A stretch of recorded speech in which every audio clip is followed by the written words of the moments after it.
Hi viewers, it's your wonderful program challenging your challenges. I am your humble sister, Awaza Blessing, Lady B, and with me in the program today is our guest, our father, a vibrant man. Happy listening as we hear from him. Please, sir, our daddy, can you introduce yourself? My name is Mr. Fakumuju Isiaka Maxwell, an indigene of Iperu Remo and the founder of the Deaf and Blind Village in Iperu. Wow, you're welcome, sir. Mr. Fakumuju Iziaka Maxwell. It's a great pleasure having you on the program today. Yes, please, sir, can you tell the audience what you do for a living? Well, um, I was once a teacher and I retired as a senior tutor. But prior to my retirement, I have already been able to found the Deaf and Blind Village, where we have a community of deaf and blind and other inclusive people as well. That is, people who have various physical challenges. This is where we try as much as possible to train them through the establishment in that community of a school that caters for their education and vocational training. And that school is named Learner's Touch International School. Wonderful, wonderful. This is very, very captivating. Wow. Sir, you mean you were once a tutor? Yes, Wow. So are you trying to tell us that you are retired? of course. Wow. Wow, that is lovely. So from your introduction, um, I got to know that you are currently embarking on a project which is the Learner's Touch International School. So please, can you tell us the aims and objective of this project? Well, in a nutshell, the aims and objectives of this very establishment are not far-fetched.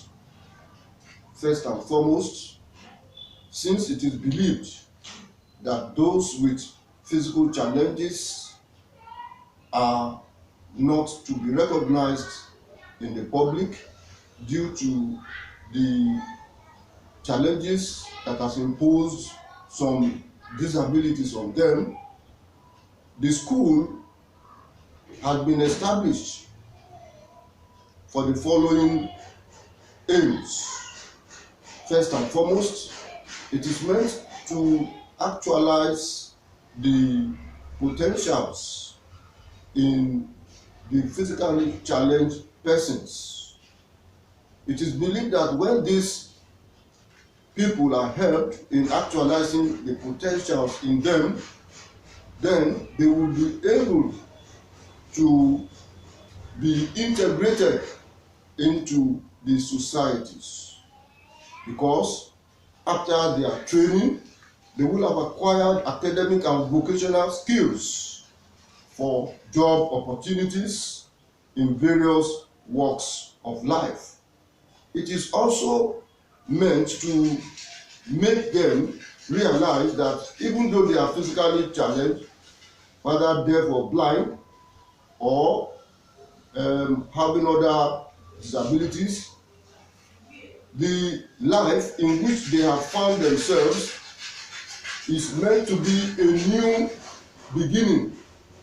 And by being a new beginning, it is meant to make them understand that having had a new beginning, They will be given new directives, new strategies, and new ways by which they could be self-independent and have viable means of life sustenance. Wow, that is lovely. That is lovely. But sir, this is a very huge task before you, if I'm not mistaken. You are right. So can you please tell us for how long these projects or this school been in existence? Well, this school has since been in existence since 2015. In fact, um, the school is a subsidiary of Learner's Touch International Global Services, which is a non-governmental organization that was being uh, that is being run by me presently. Um, the school was established as a subsidiary under this non-governmental organization in view of the fact that were aware of the kind of brutal discrimination that is being suffered by those having various challenges. And because of our performing credentials, we were recognized by the Corporate Affairs Commission through this non-governmental organization, and having started this school, it has gone a long way to assisting people that have been physically challenged. Maybe by the time we should have gone into this program, you'll be able to ask areas where we have been able to touch lives of the physically challenged. Wow, thank you very much, sir. Yes. Please, sir, can you tell the viewers what challenges you'll be facing and the cost of this project? Well, first and foremost is the financial incapacitation of parents. Most of these parents are from humble background.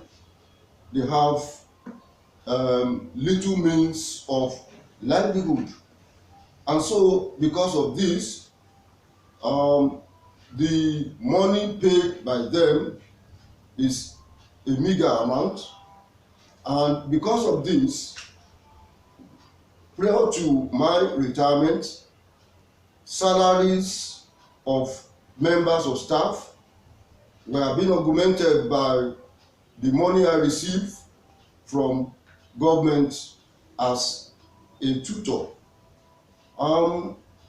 Presently, we have our dormitories and classrooms jam-packed with pupils.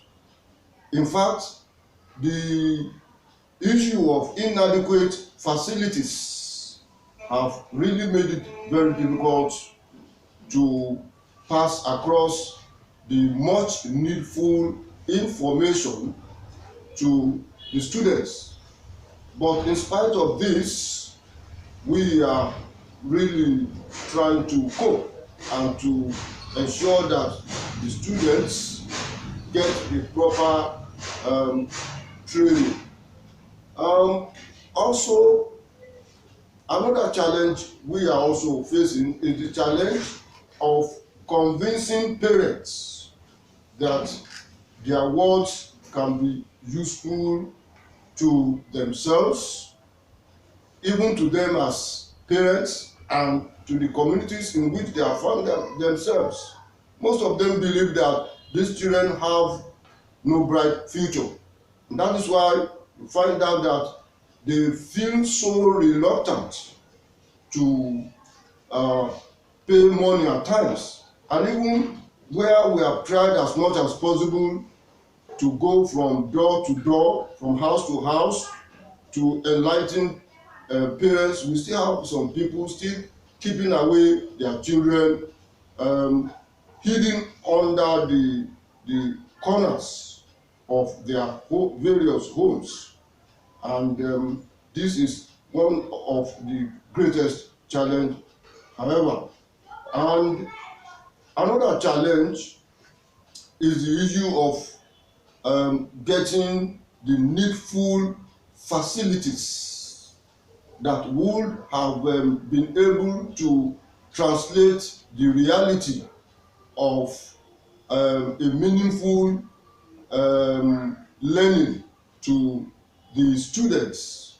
And we have, on our part, tried to make sure that we make use of the little we have to have, to some extent, greater impacts on trying to bring about the needed usefulness out from the students.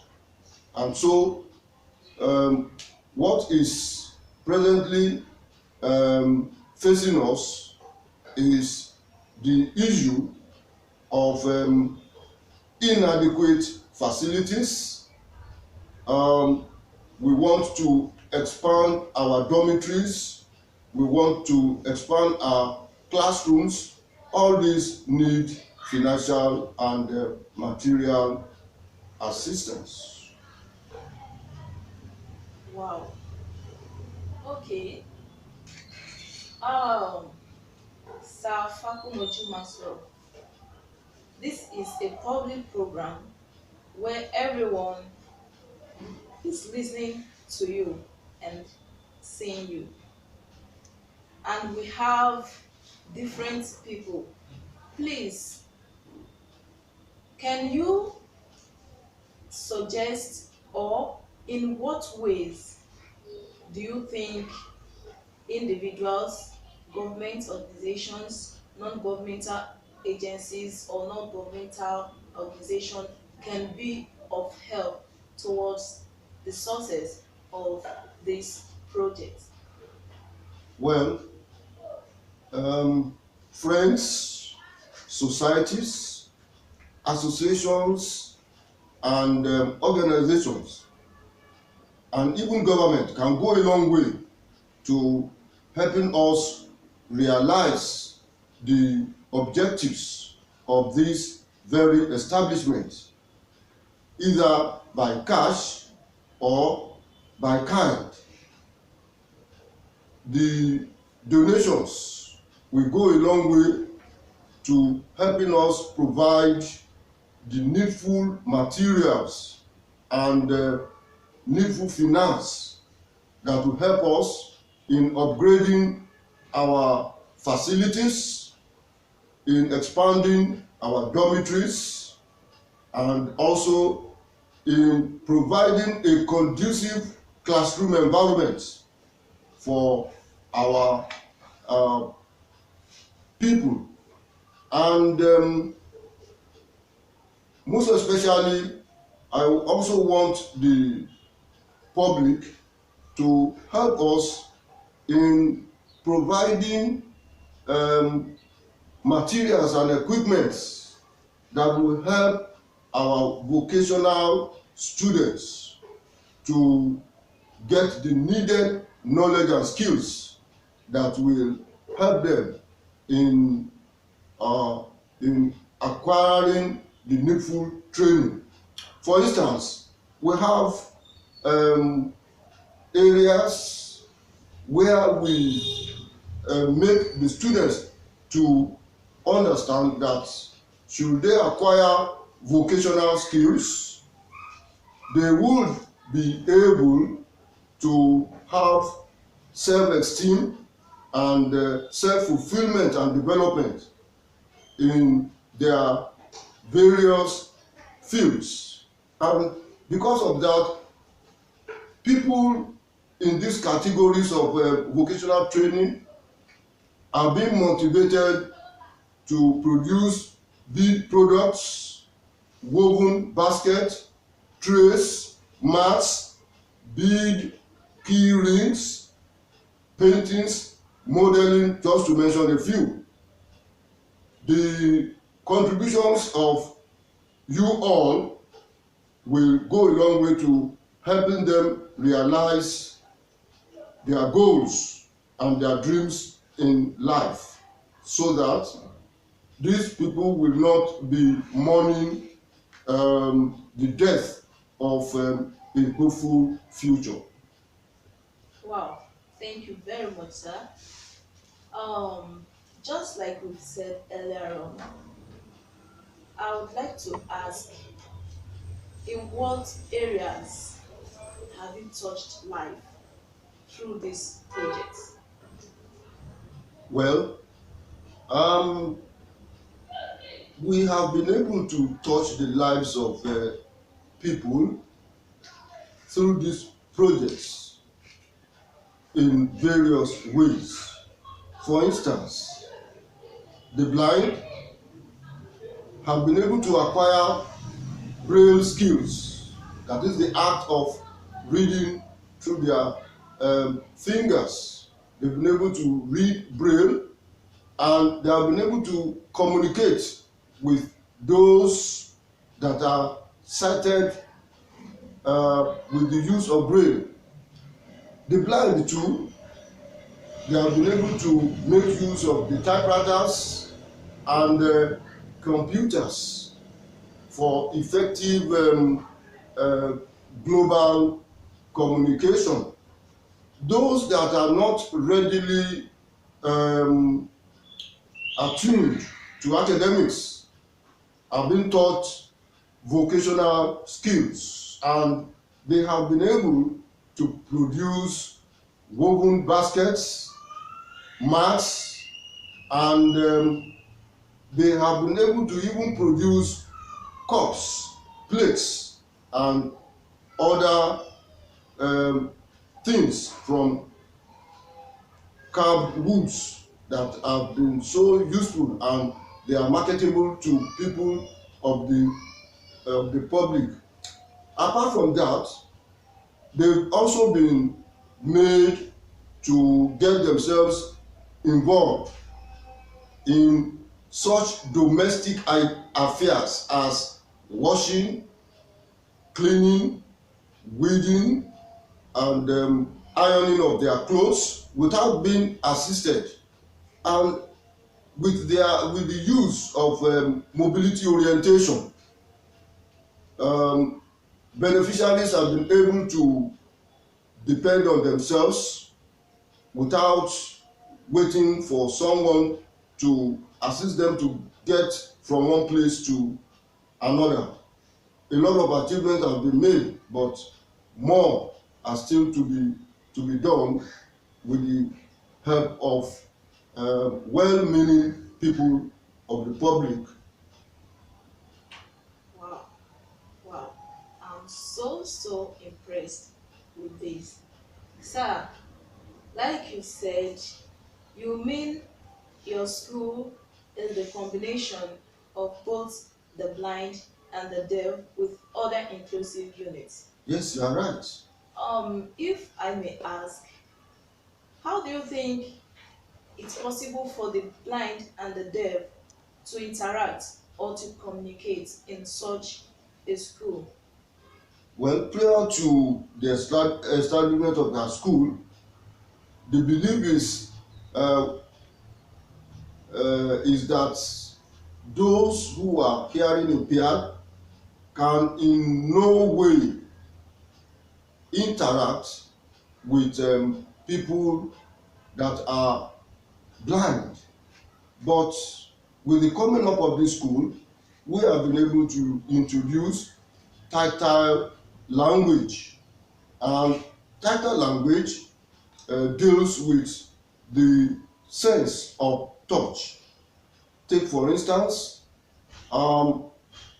if the deaf person intends to communicate with someone who is blind, there are ways and manners in which he will place his fingers and will be at proximity to the blind touching the fingers. The way the fingers are placed will definitely know what the deaf person is saying. And if the deaf man, if the blind man, on the other hand, wants to communicate with the deaf too, maybe he wants the deaf person to assist him. There are other ways of demonstration which he will do, particularly with his fingers.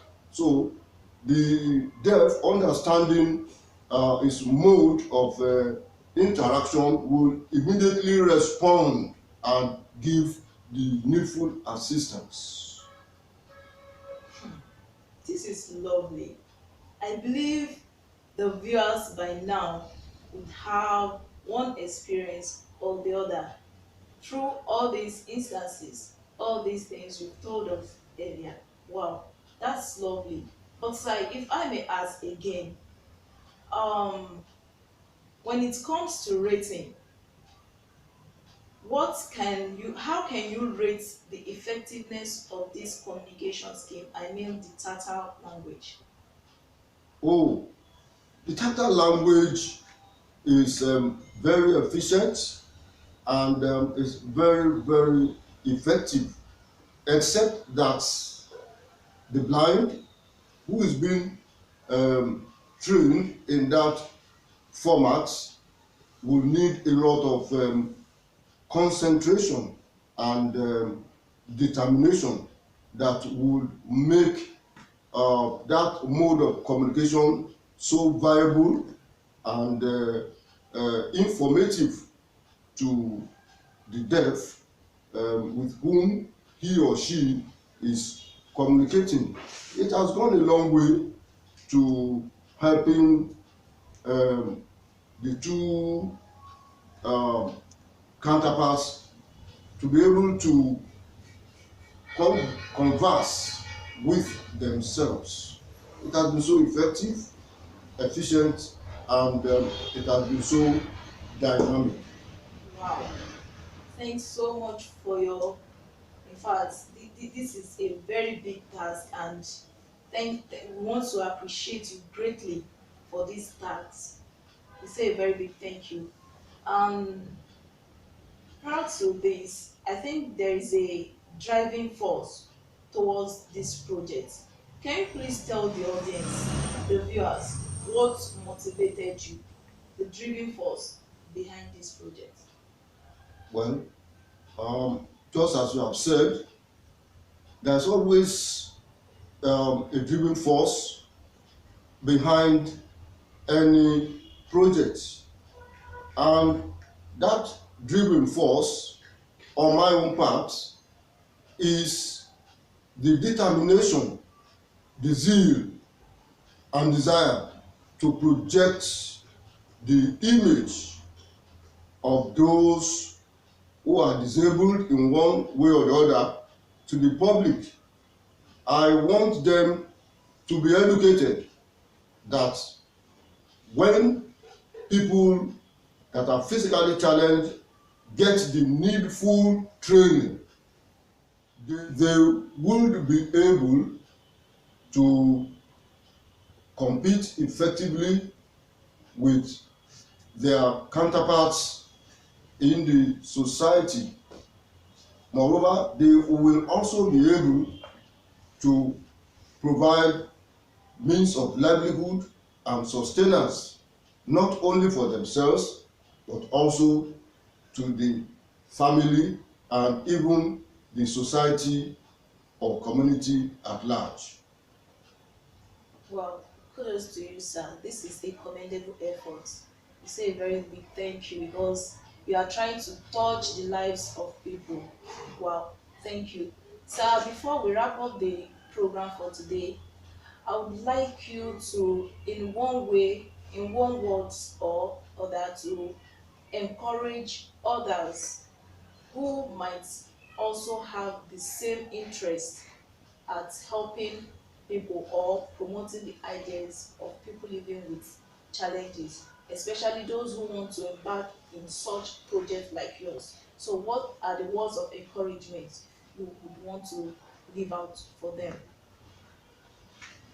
Well, um, I want to urge those who are willing to embark on this kind of project to have enduring spirits, because this kind of project is not a project that you should look with the eye of making profits. It should be a non-profitable desire, and once we have that at mind, we will be able to endure and persevere to a greater extent. May I be allowed to send words of encouragement to parents of those that are physically challenged? They should not allow the crowd of discouragement to uh, deter them from giving to their children a lasting legacy that would go a long way to bringing them relief in the hopeful future. Um, in the Bible, when the blind Bartimaeus wanted to see Christ and the crowd was trying to stop him, he did not allow the crowd of discouragement to um, prevent him from seeing Christ, and he received his sight. So also those that are carers of people with physical challenge should not allow the crowd of discouragement to prevent them from helping their works. By so doing, those who are physically challenged will move ahead from the disabilities of what is being an impediment, and they will move to a greater extent and excel in the greatness of their disabilities. Wow, thank you very much for these great words of encouragement. Wow, it's so lovely having you on the program today.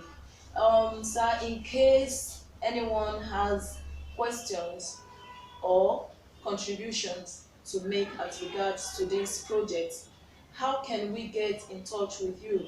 Can you leave out your contact by WhatsApp or any social media through which people can get you? Well, um, for avoidance of doubts, members of the public can get across to us through our WhatsApp number 080 27 31